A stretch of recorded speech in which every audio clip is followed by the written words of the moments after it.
મારા ચપ્પલ ચોરી લીધા એ રંડીએ. એ હાલો.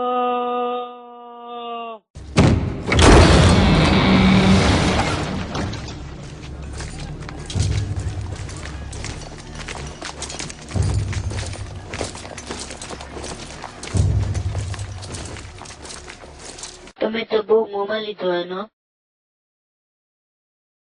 હા, કાળો હતો પણ સારો હતો. બંધ થા ભળવા.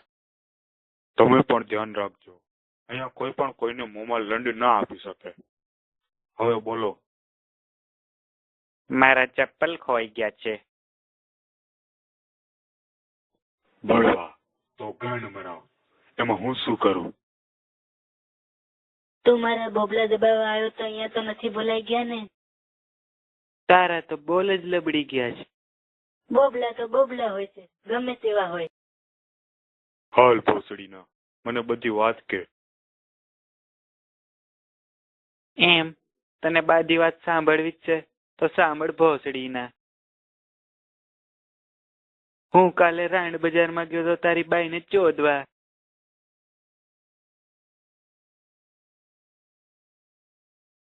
એના બોબલા લબડી ગયેલા હતા ને ભોસડો ફાટી ગયેલો હતો. પછી મેં એના ભોસડામાં પગ નાખ્યો ને મારા ચપ્પલ અંદર જ રહી ગયા. પછી તારી બાઈ ચપ્પલ લઈને ભાગી ગઈ. હવે તે જ આ ચપ્પલ ચોર્યા છે.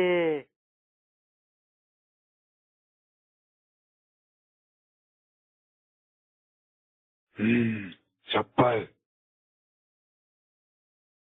આ તો તકલીફ વાળું કામ થયું.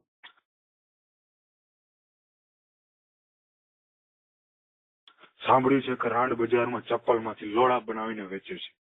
તારું પણ આવું જ થયું હશે. હું પણ એવો એક લઈ આવ્યો છું. તું તો છે જ સાલો ગે. બેન્ચો. મને ખબર છે તે જ ચપ્પલ ચોર્યા છે. ક્યાંક બાજવાનું ન થઈ જાય હો.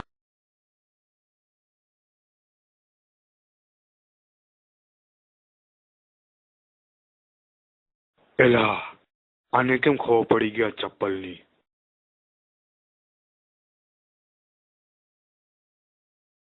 આ તો બેન્ચો ગામ વચ્ચે આબરૂની માં ચોદે છે.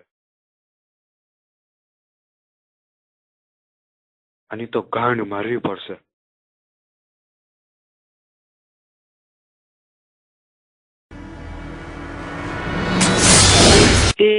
હું તો મસ્તી કરતો હતો. મેં જ તારા ચપ્પલ ચોર્યા છે ને?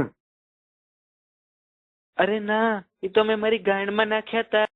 તે મારી ઉપર ચપ્પલ ચોરવાનો આરોપ નાખ્યો. મારી બાઈના બોબલા ઉપર નજર નાખી. મારી બાઈના ભોસડામાં પગ નાખ્યો. હવે હું તને ચોદી નાખીશ બેન. તું મને ક્યાં મોકલવાનું છે?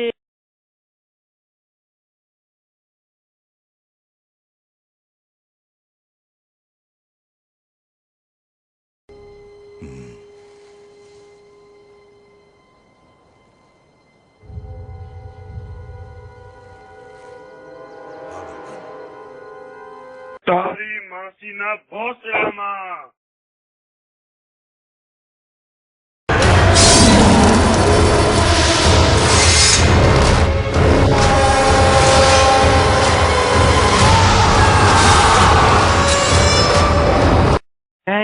ભાગો ભાગો, આ તો ગાંડ મારે છે. આ ભોસડો તો બેનચોદ બહુ ઊંડો છે.